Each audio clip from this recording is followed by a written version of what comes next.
আসসালামু আলাইকুম ওয়া রাহমাতুল্লাহি ওয়া বারাকাতুহু। ইন্নাল হামদালিল্লাহ নাহমাদুহু ওয়া নুসাল্লি আলা রাসূলিহিল কারীম, আম্মা বা'দ। আল্লাহ পাকের নিকট লাখ কোটি শুকরিয়া যে মহান আল্লাহ তাআলা আমাদেরকে পবিত্র শুক্রবার জুমার নামাজ আদায় করার জন্য মসজিদে আসার মতো তৌফিক দান করেছেন। এই জন্য মহান আল্লাহর নিকট শুকরিয়া আদায় করি, আলহামদুলিল্লাহ। আজ পবিত্র মহরম মাসের শেষ শুক্রবার 24 তারিখ, একটা সম্মানিত মাস, শাহরুল হারাম বা শাহরুল্লাহ, আল্লাহর মাস। এই মাসটার মর্যাদা 12টি মাসের মধ্যে অনেক বেশি,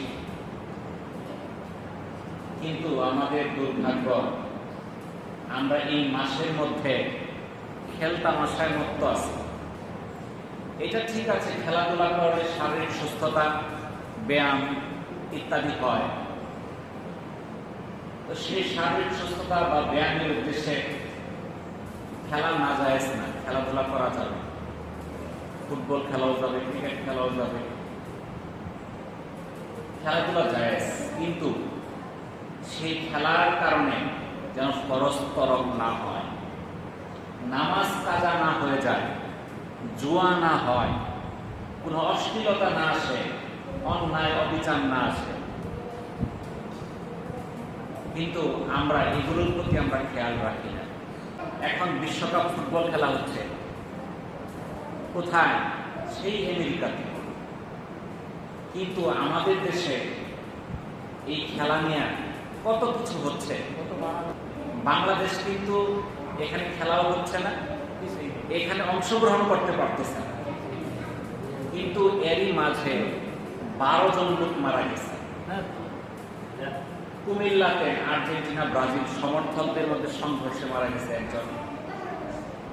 এক জায়গায় ব্রাজিল হেরে গেছে, এটার কষ্টে, মনের কষ্টে আত্মহত্যা করছে। ছুরিকাঘাতে মারা গেছে 3 জন। পতাকা টানাতে যায় কারেন্টের শকে মারা গেছে 3 জন। মোটর সাইকেল শোভাযাত্রা র্যালি করতে গেছে, হার্ট অ্যাটাকে এখানে মারা গেছে 4 জন। জিতছে, এটা উদযাপন করতে যায়, শৈলকুপায় মারা গেছে 1 জন। আর্জেন্টিনা মিশর ম্যাচ নিয়ে মাওলানা ভাসানী বিশ্ববিদ্যালয়ের সংঘর্ষে আহত হয়েছে 20 জন। মূর্খ লোক না, কিন্তু সবাই ইউনিভার্সিটি স্টুডেন্ট।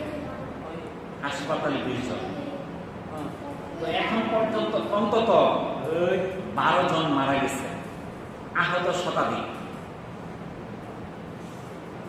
তাহলে এই যে যারা মারা গেল, আপনি যদি এদের খোঁজ খবর নিয়ে দেখেন, আপনি আপনার চোখে পানি এসে পড়বে। একটা দেখলাম যে লোকটা এই যে ব্রাজিল হারায় আত্মহত্যা করছে, তার একটা মাত্র সন্তান, বয়স হলো 3 মাস। তাহলে তার স্ত্রীর বয়স কত চিন্তা করে দেখেন। তার স্ত্রীর সন্তানের কথা ভাবলো না, সে তার দল হারছে থেকে আত্মহত্যা করে দুনিয়া থেকে চলে গেল। এর লাভটা কি হলো? তার স্ত্রী সন্তানের ভরণ পোষণ এখন কে করে? তার সন্তানরা যে এতিম হয়ে গেল, এই এতিমের ভরণ পোষণ কে করে? সে কি বাবার আদরটা পাবে, নাকি ব্রাজিল সরকার আইসা যে দেশ ঠকছে ওই দেশ আইসা তার নিয়ে যাবে, তার লালন পালন সব করবে? এরকম। আর যদি জিততই, পরে কি দিত? পরে কি ট্রফি দিত, টাকা দিত, জমি সম্পদ দিত? দেখেন, আরেক জায়গায় মারামারি করে এক রিক্সাওয়ালাকে মেরে ফেলছে, তার 2টা ছোট ছোট বাচ্চা চিৎকার করে কান্নাকাটি করতেছে। যখন আপনি দেখেন এই খবরগুলা, চোখের মধ্যে পানি এসে যায়। দেখা গেল এই যে মারামারি করছে, একজন আরেকজনের মারছে, যে মারা গেল ওর পরিবার তো ক্ষতিগ্রস্ত হইলই, যে মারছে ওর পরিবারটাও কিন্তু ধ্বংস। কারণ যে মারলো তারে তো সরকার ছাড়বে না, তাকে পুলিশ ধরবে, তার পরিবারটা এই যে মামলা হামলা বিপর্যস্ত হয়ে পড়বে। তাহলে যে মারা গেছে সেই পরিবারটাও শেষ, যে মারলো সেই পরিবারটাও শেষ। তাহলে কতগুলো পরিবার ধ্বংস হয়ে গেল এক খেলায়। এখনো খেলার আরো বাকি আছে, আসল খেলাগুলাই রয়েছে, আরো কতগুলো মারামারি হবো আমরা জানি না। তাহলে দেখেন এই যে খেলাধুলার অবস্থা, আমরা অনেকেই বলি খেলাধুলা তো শুধু বিনোদন, এটার মধ্যে ধর্ম টানার দরকার কি? বিনোদন হলে তো মারামারি হইতো না, আত্মহত্যা হইতো না, মারা যাইতো না। আমাদের দেশে যে অবস্থা খেলাধুলা নিয়ে, যেই দেশের দল, যেই দেশের দলগুলো খেলতেছে তাদের দেশেও মনে হয় এরকম নাই, কিন্তু আমরা খেলতেছিও না, আমরা মারামারি করে মারা যাচ্ছি। গতকালকে বাংলাদেশের একজন বিখ্যাত কারি আহমদ বিন ইউসুফ, তিনি তার প্রয়োজনে আমেরিকাতে গেছেন। তিনি যাই ওখানে বলতেছেন যে আমি তো এখানে আসলাম, আসার পরে এই দেশে যে বিশ্বকাপ খেলা হচ্ছে এটা আমি বুঝতে পারতেছি না। কারণ বাংলাদেশে তো বিভিন্ন বিল্ডিং এ পতাকা উড়ানো, ওইখানে কোনো বিল্ডিং এর সামনে পতাকা নাই, জার্সি পরে কেউ রাস্তায় ঘুরে না। যেদিন খেলা হয়, যে স্টেডিয়ামে দর্শকরা জার্সি পরে যায়, পতাকা নিয়ে যায়, ওই স্টেডিয়াম পর্যন্ত সীমানা, কিন্তু বাড়ি বাড়িতে কোনো পতাকা নাই। আর আমাদের দেশের পতাকা দেখতে থাকলে মনে হয় যে এটা আমরা বাংলাদেশে আছি, অন্য দেশে আছি। একটা স্বাধীন সার্বভৌম দেশে অন্য দেশের পতাকা ওড়ানো, এটা আইনে কি বলে? আপনারা এখন বর্তমানে খবর দেখেন অনেকেই, এই খবরের মধ্যে দেখতেছেন এই যে বিভিন্ন মেসি, নেইমার, এরা মুসলমানদেরকে যেভাবে নাচাচ্ছে, দাজ্জালও তো এইভাবে নাচাবে। একজন মেসিকে তুলনা করছে মুসা আলাইহিস সালামের সাথে। সে বলতেছে মুসা আলাইহিস সালাম মেসি হয়ে আসছে, বলে নাউজুবিল্লাহ। মুসা যেভাবে ফেরাউনকে পরাজিত করছে, মেসি সেইভাবে মিশরকে পরাজিত করছে।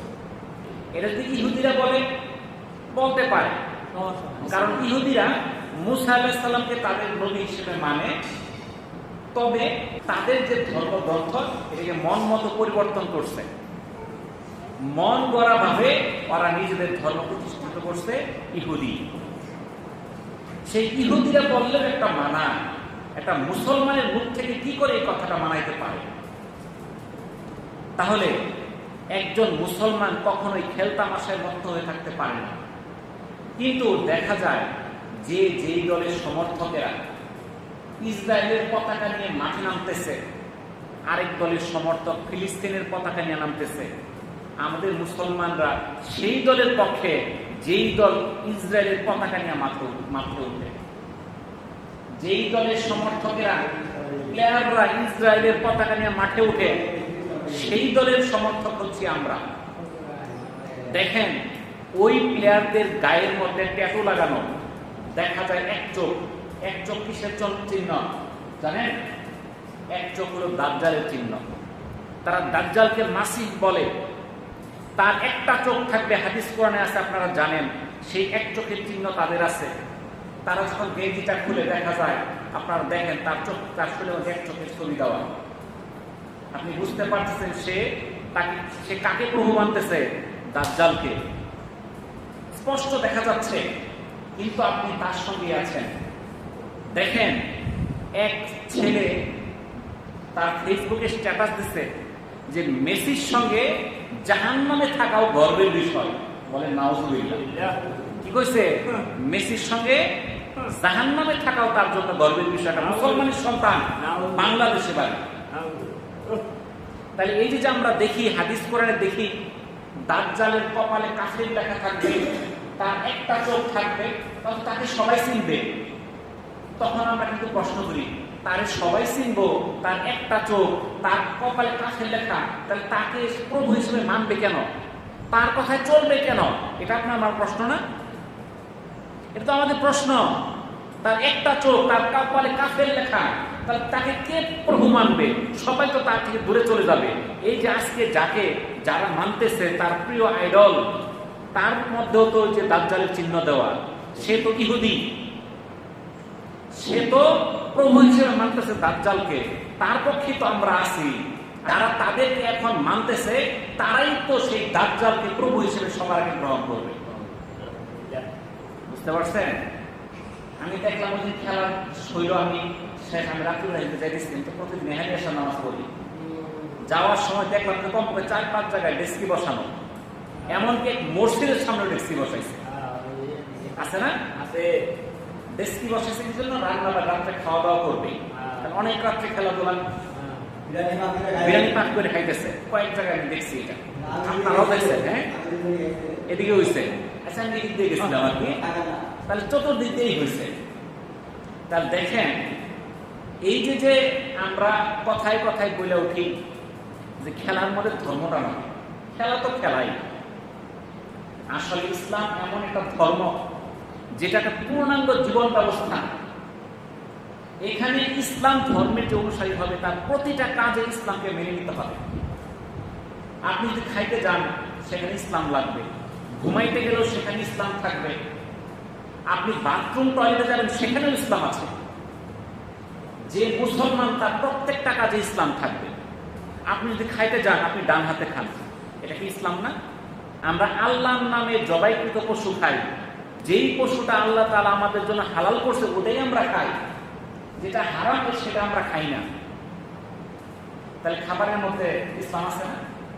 আপনি ঘুমাইতে যাবেন, ডান কাতে শুইবেন, দোয়া করে ঘুমাইবেন, ঘুম থেকে উঠে দোয়া করবেন, কতগুলো সুন্নাত আছে। আপনি বাথরুমে যাবেন, বাম পায়ে যাবেন, দোয়া পড়া যাবেন, বের হবেন দোয়া পড়া, ডান পায়ে বের হবেন, ইসলাম আছে না? আপনি গোসল করবেন, 3টা ফরজ আছে, তাই না? এই ফরজগুলো আদায় করতে হবে না? তাহলে ইসলাম মানে তো প্রত্যেকটা কাজে তার ইসলাম। কিন্তু আমাদের কিছু কিছু মুসলমান প্রশ্ন করে খেলার মধ্যে ধর্মটা নেই কেন? আরে মুসলমান যে তাকে সব কাজে ধর্ম টানতে হবে। কোন খেলা জায়েজ, কোন খেলা না জায়েজ, কোন খেলা খেলা যাবে, কোনটা খেলা যাবে না, সেটা তো মুসলমানের কাজ। আর যে সব খেলার মধ্যে নেমে পড়ে সে বোঝা গেল সে মুসলিম হতে পারে না। হয়তো জন্মসূত্রে মুসলিম, হয়তো তার পিতামাতা মুসলিম, কিন্তু সে মুসলিম হতে পারে নাই। দক্ষিণ কোরিয়ার একজন বিখ্যাত ইউটিউবার আছে, নাম হলো দাউদ কিম। সে প্রশ্ন করতেছে, আর্জেন্টিনা তো প্রকাশ্য ইহুদিদের বন্ধু, তারা সরাসরি তাদের সঙ্গে সুসম্পর্ক রাখে। আর্জেন্টিনার প্রেসিডেন্ট ঘোষণা দিচ্ছে আমি সবচেয়ে বড় ইহুদিবাদী প্রেসিডেন্ট, এটা সে ঘোষণা দেয় প্রকাশ্যে। তারা প্রকাশ্যে তাদের সঙ্গে সুসম্পর্ক রাখে এবং মুসলমানদের হত্যায় সমর্থন দেয় প্রকাশ্যে। তাহলে এই আর্জেন্টিনার পক্ষে বাংলাদেশের মুসলমান কেন? এটা কার প্রশ্ন? এটা দক্ষিণ কোরিয়ার যে ইউটিউবার, নাম হচ্ছে দাউদ কিম, তার প্রশ্ন। এক সময় দেখা যায় যে আমরাও অনেকেই আর্জেন্টিনার সাপোর্টার ছিলাম, আমিও ছিলাম যখন ছাত্র জীবনে ছিলাম। কিন্তু দেখা যাচ্ছে যখন থেকে জানতে পারলাম এরা সরাসরি কার সঙ্গে সম্পর্ক, ইসরায়েলের সঙ্গে সম্পর্ক, যাদের বিরোধিতা মুসলমানদের সঙ্গে, তখন তাদের সঙ্গে কোনো সম্পর্ক রাখা, তাদের প্রতি বিন্দু মাত্র মায়া মহব্বত রাখা তার ইসলাম থেকে খারিজ হওয়া দেওয়ার সমতুল্য। আমরা অনেকেই আছি, এই যে আমরা যে বাল্যকাল থেকে একটা মহব্বত ছিল, ম্যারাডোনা, পেলে, এই যে আগের যুগের যে মহব্বত, এই মহব্বত আমরা ছাড়তে পারতেছি না। যদিও এখন জানতেছি তারা প্রকাশ্য আমার শত্রু। হয়তো ওই সময় ওইভাবে জানতাম না, ওইভাবে ওই সময় তারা বিরোধিতা করতো না, আর ওই সময় এই খেলাধুলার জন্য মানুষও মরতো না। কিন্তু এখন খেলাধুলাটাকে এমন একটা পর্যায়ে গেছে, এটার জন্য মানুষ মৃত্যু পর্যন্ত যাইতেছে, কোনো বাধা নাই। মহান আল্লাহ তাআলা বলেন, হে বিশ্বাসীগণ, ইহুদিগণ ও খ্রিস্টানদেরকে তোমরা বন্ধুরূপে গ্রহণ করো না। তারা একে অপরের বন্ধু। তোমাদের মধ্যে কেউ তাদেরকে বন্ধুরূপে গ্রহণ করলে সে তাদেরই একজন হবে। নিশ্চয়ই আল্লাহ তাআলা অত্যাচারী সম্প্রদায়কে সৎ পথে পরিচালিত করেন না। এটা সূরা মাইদার 51 নম্বর আয়াতের অর্থ। পবিত্র কোরআনে আল্লাহ তাআলা স্পষ্ট বলে দিলেন, কি বলে দিলেন? হে ঈমানদারগণ, হে বিশ্বাসীগণ, তোমরা ইহুদি এবং খ্রিস্টানদেরকে বন্ধুরূপে গ্রহণ করো না। আমরা কি করতেছি না করতেছি বলেন তো দেখি? তাদের জার্সি পরে ঘুরতেছি না? আল্লাহ তাআলা বলেন পবিত্র কোরআনে, তোমাদের মধ্যে কেউ যদি তাদেরকে বন্ধুরূপে গ্রহণ করে তবে তারা তাদেরই গণ্য হবে। আপনি যদি ইহুদি নাসারাকে বন্ধু করে গ্রহণ করেন আপনিও তাদের অন্তর্ভুক্ত হবেন। আর নিশ্চয়ই অত্যাচারী সম্প্রদায়কে আল্লাহ তাআলা কি করেন না, সৎ পথে পরিচালিত করেন না, তারা অসৎ পথেই যাবে। সূরা নিসার 144 নম্বর আয়াতে আল্লাহ তাআলা বলেন, হে মুমিনগণ, তোমরা মুসলিমদেরকে ছেড়ে কাফিরদের বন্ধুরূপে গ্রহণ করো না। তোমরা কি আল্লাহর কাছে নিজেদের বিরুদ্ধে সুস্পষ্ট প্রমাণ দাঁড় করতে চাও? তাহলে আল্লাহ তাআলা কিন্তু ধমকি দিয়ে দিলেন। সূরা নিসা 144 নম্বর আয়াত খুলে দেখবেন, আল্লাহ তাআলা বলে দিল, তোমরা মুসলিমদের ছেড়ে কাফিরদের বন্ধু বানিও না। কাফিরদের বন্ধু বানাইতে না করছে কে? আল্লাহ। তোমরা কি আল্লাহর কাছে নিজেদের বিরুদ্ধে সুস্পষ্ট প্রমাণ দাঁড় করাতে চাও? কি ধমকি দিল? তুমি যদি তাদের সঙ্গে বন্ধুত্ব করো, তুমি যে তাদের বন্ধু সে প্রমাণ সাক্ষী হয়ে যাবে, সুস্পষ্ট প্রমাণ হয়ে যাবে তুমি তাদের বন্ধু, আর তোমাকে জাহান্নামে নেওয়ার জন্য এই প্রমাণই যথেষ্ট। যার সঙ্গে যার মহব্বত, তার সঙ্গে হাসর নসর, তার সঙ্গে ঠিকানা। ভালো লোকের সঙ্গে মহব্বত থাকবে, ভালো লোকের সঙ্গে হাসর নসর হবে, আর মন্দ লোকের সঙ্গে তার চলাফেরার সঙ্গ থাকবে, মহব্বত থাকবে, তার হাসর নসরে মন্দ লোকের সাথে, তার ঠিকানাও ওই মন্দ লোকের সাথে। সূরা তাওবার 23 নম্বর আয়াতে আল্লাহ তাআলা বলেন, হে মুমিনগণ, তোমাদের পিতা ও ভাইরা যদি ঈমানের বিপরীতে কুফরকে পছন্দ করে, তবে তাদেরকে নিজের বন্ধু বানিও না। তোমাদের মধ্যে যারা তাদের বন্ধুত্ব করবে তারাই জালেম। তাহলে কি বললো? তোমাদের পিতা এবং ভাইরা যদি ঈমানের বিপরীতে কুফরকে পছন্দ করে, এই কথাটা খেয়াল রাখবেন। কি বলছে পবিত্র কোরআনের মধ্যে? তোমাদের পিতা এবং ভাইরা যদি ঈমানের বিরুদ্ধে কুফরকে পছন্দ করে, নিজের ভাই, নিজের পিতা যদি ঈমানের বিরুদ্ধে কুফরকে পছন্দ করে, তুমি তাদেরকেও বন্ধু বানায় না। তোমাদের মধ্যে যারা তাদের সঙ্গে বন্ধুত্ব করবে তারা জালেম। বুঝেছেন কিছু? আগের আয়াতে আল্লাহ তাআলা সূরা নিসায় বলে দিল কি, তোমরা ইহুদি নাসারাদের বন্ধু বানায় না। এই আয়াতে বলে দিল, যারা ওই কাজ করে, ওদেরকে যারা পছন্দ করে, কুফরকে যারা পছন্দ করে, তাদের সঙ্গে বন্ধুত্ব করা যাবে না। যদিও সে আপনার ভাই হয়, আপনার পিতা হয়, মুসলমান হয়, তবু তাকেও ত্যাগ করতে হবে। বুঝতে পারছেন তো? অর্থাৎ যেই মুসলমান ওকে পছন্দ করে, ওই ইহুদি নাসারাকে পছন্দ করে, ওই ইহুদি নাসারাকে বন্ধু বলে গ্রহণ করে, আপনি তাকেও বন্ধু হিসেবে গ্রহণ করতে পারবেন না। বুঝতে পারছেন তো? সূরা আল ইমরানের 118 নম্বর আয়াতে আল্লাহ তাআলা বলেন, হে মুমিনগণ, তোমরা নিজেদের বাইরের কোনো ব্যক্তিকে অন্তরঙ্গ বন্ধু বানিও না। তারা তোমাদের অনিষ্ট কামনায় কোনো রকম ত্রুটি করে না। তারা মনে প্রাণে কামনা করে তোমরা কষ্ট ভোগ করো। তাদের মুখ থেকে আক্রোশ বের হয়ে পড়ে, আর তাদের অন্তর যা কিছু গোপন রাখে তা আরো গুরুতর। আমি আসল বৃত্তান্ত তোমাদের কাছে স্পষ্টভাবে বর্ণনা করে দিলাম, যদি তোমরা বুদ্ধিকে কাজে লাগাও। তাহলে সূরা আল ইমরান আল্লাহ তাআলা কি বলে দিল?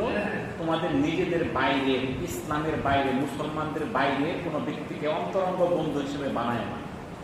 কারণ তারা মনে প্রাণে তোমার ক্ষতি করতে চায়, অনিষ্ট করতে চায়। তাদের মুখ থেকে মাঝে মধ্যে আক্রোশ বের হয়ে আসে, তাদের অন্তরে আক্রোশ গোপন রাখে। যে এটা গোপন রাখে এটা আরো গুরুতর। আসল বৃত্তান্ত আল্লাহ তাআলা স্পষ্ট বর্ণনা করে দিচ্ছেন। আমাদেরকে বুদ্ধি কাজে লাগানোর জন্য আল্লাহ তাআলা হুকুম দিচ্ছেন। সূরা মাইদার 82 নম্বর আয়াতে আল্লাহ তাআলা বলেন, আপনি অবশ্যই মানুষের মধ্যে মুসলমানদের শত্রুতায় সর্বাপেক্ষা কঠোর পাবেন ইহুদীদের, আর এই সমস্ত লোককে যারা শিরক করে। তাহলে আল্লাহ তাআলা পবিত্র কোরআনে বলে দিলেন, মুসলমানদের শত্রুতা সর্বাপেক্ষা কঠোর কারা?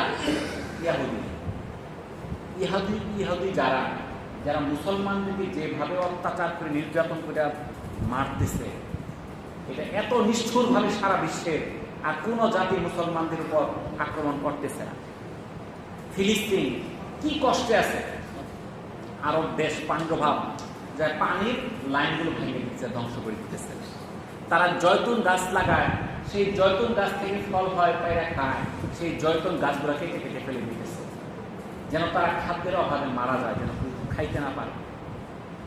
তাদের যেইভাবে হত্যা করতেছে, এই হত্যাগুলো এটা আসলে দেখলে আপনি বিশ্বাস করতে পারবেন না, আপনার চোখে পানি ধরে রাখতে পারবেন না, যেভাবে মুসলমানদেরকে তারা তিলে তিলে হত্যা করতেছে।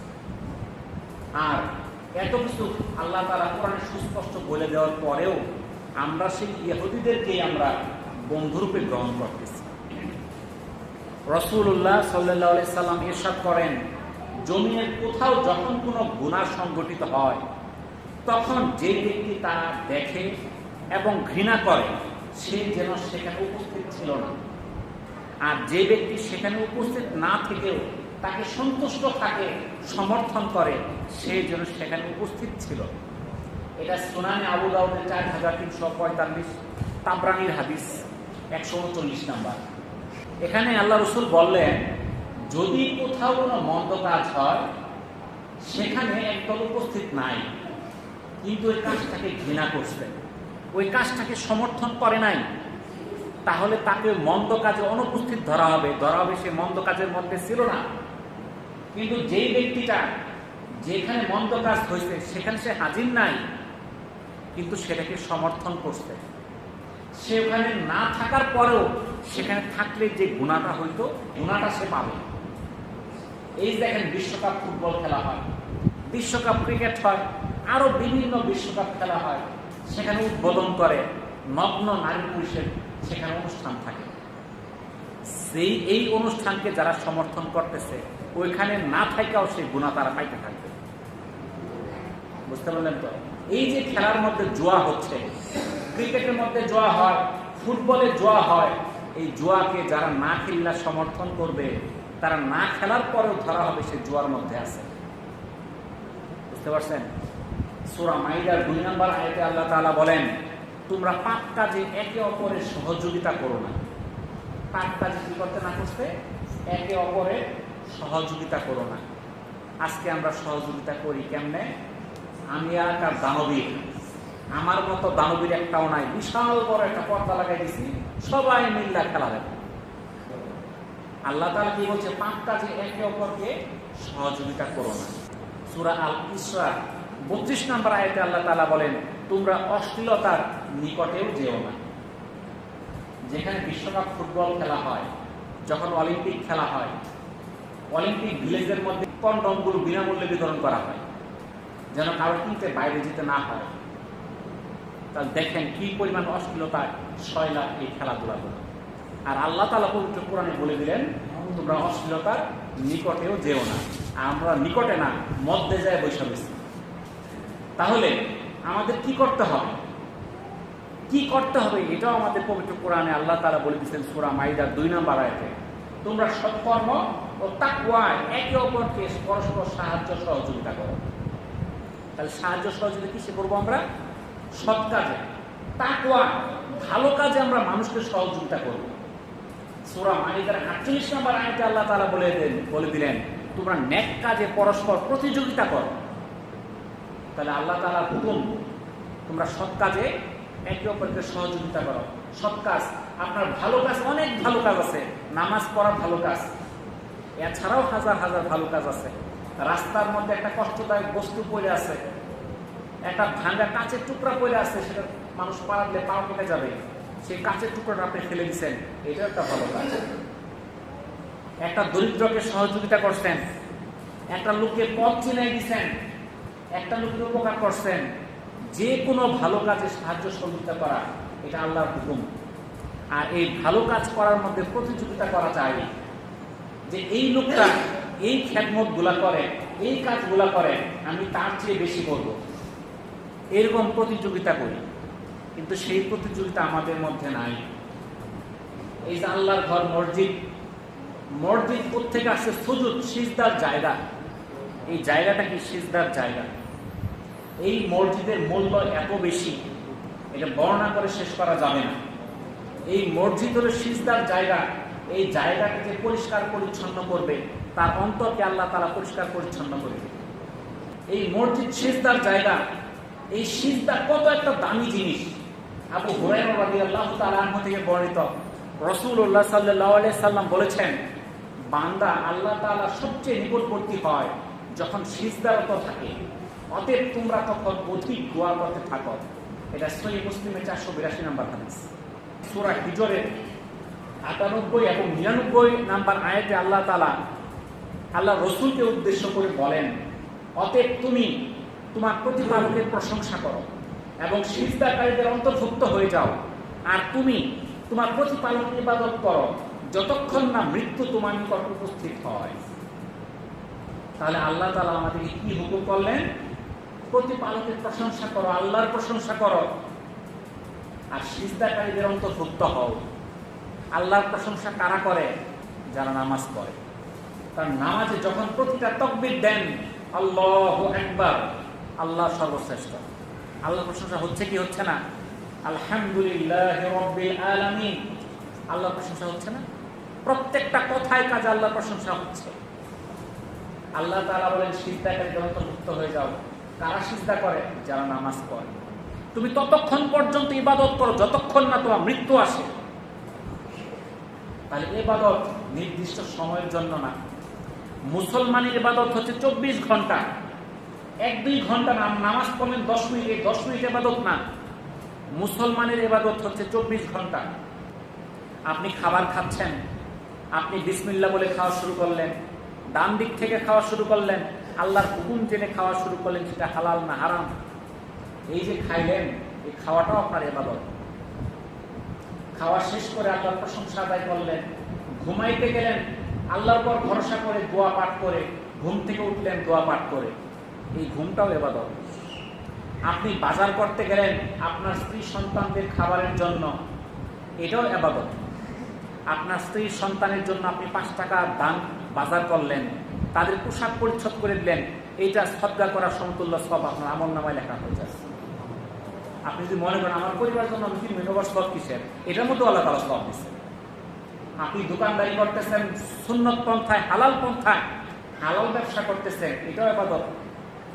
আপনি তো চুরি হাতে করতেছেন না, আপনি মিথ্যা বলতেছেন না, আপনি সত্য কথা বলে ভালো জিনিস মানুষের কাছে বিক্রি করতেছেন, আবার লাভও করতেছেন, তাও সব হইতেছে, তাই না?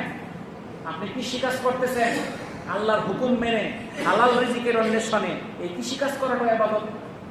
আপনি হালাল পণ্য সেখানে লাগাইতেছেন, কি লাগাইতেছেন? ধান লাগাইছেন, সেটা মানুষ খাবে, খায় আল্লাহর ইবাদত করবে।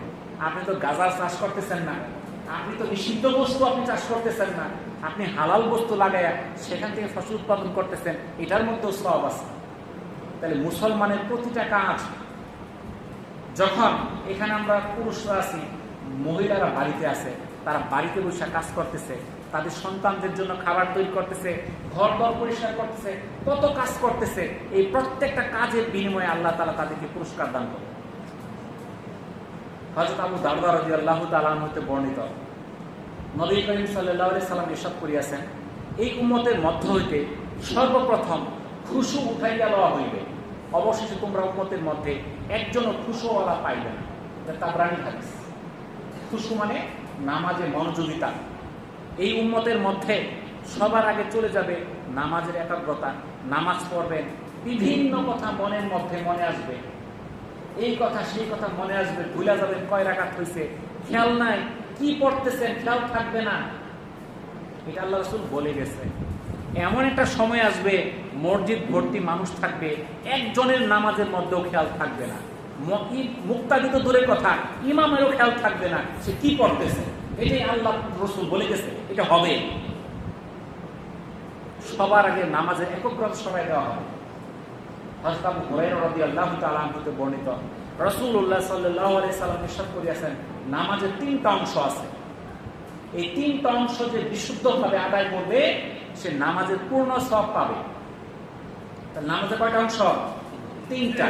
যে 3টা অংশ সঠিকভাবে আদায় করবে সে নামাজের পূর্ণ সওয়াব পাবে। 1 নাম্বার হচ্ছে রুকু। যে শুদ্ধভাবে সঠিকভাবে রুকু আদায় করবে তে নামাজের 1/3 অর্থাৎ নামাজের 3 ভাগের 1 ভাগ সওয়াব পাওয়া যাবে। 2 নাম্বার সিজদা করা। যে শুদ্ধভাবে সিজদা করবে, ধীরে স্থিরে সিজদা করবে, সে 3 ভাগের 1 ভাগ সওয়াব পাবে। আর যে ব্যক্তি আদবের প্রতি খেয়াল রাখে নামাজ পড়বে, তার নামাজ কবুল করা হবে এবং তার সমস্ত আমলও কবুল করা হবে। যাহার নামাজ কবুল হয় না তার অন্যান্য আমলও কবুল হয় না। এটা মাজমায়ে জাওয়ায়েদ এবং বাজারের একটা হাদিস। হাদিসের কিতাব খুলে দেখেন, যার নামাজ কবুল হয় না তার অন্যান্য আমলও কবুল করা হয় না। এটা হাদিসের কথা, আপনারা যাচাই করে দেখেন, থাকলে মানবেন, না থাকলে মানবেন না।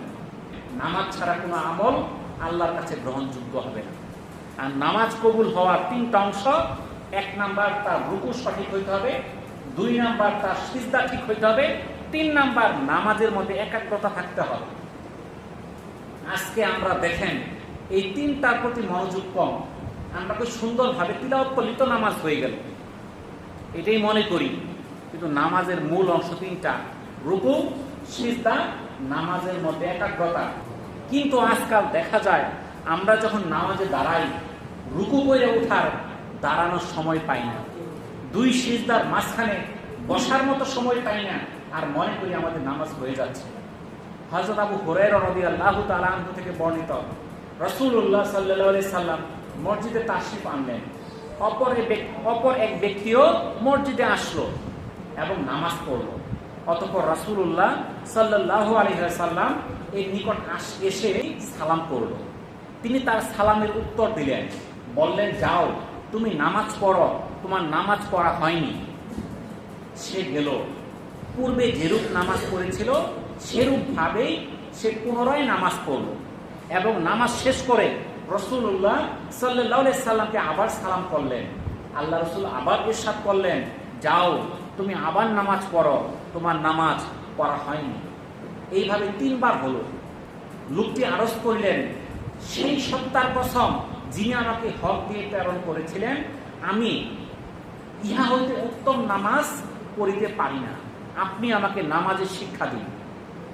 আল্লাহ রাসূল সাল্লাল্লাহু আলাইহি সাল্লাম ইরশাদ করলেন, যখন তুমি নামাজে দাঁড়াইবে তখন তাকবীর বলিবে, অতঃপর কোরআন মাজিদ হইতে যাহা পারো পড়িবে। তারপর যখন রুকুতে যাইবে তখন শান্তভাবে রুকু করিবে, তারপর রুকু হইতে উঠিয়া শান্তভাবে দাঁড়াইবে, অতঃপর যখন সিজদায় যাইবে শান্তভাবে সিজদা করিবে, তারপর সিজদা হইতে উঠিয়া শান্তভাবে বসবে। তুমি সম্পূর্ণ নামাজ এইভাবে শেষ করো। এটা সহিহ বুখারীর একটা হাদিস। তাহলে আল্লাহ রাসূল কি বললেন?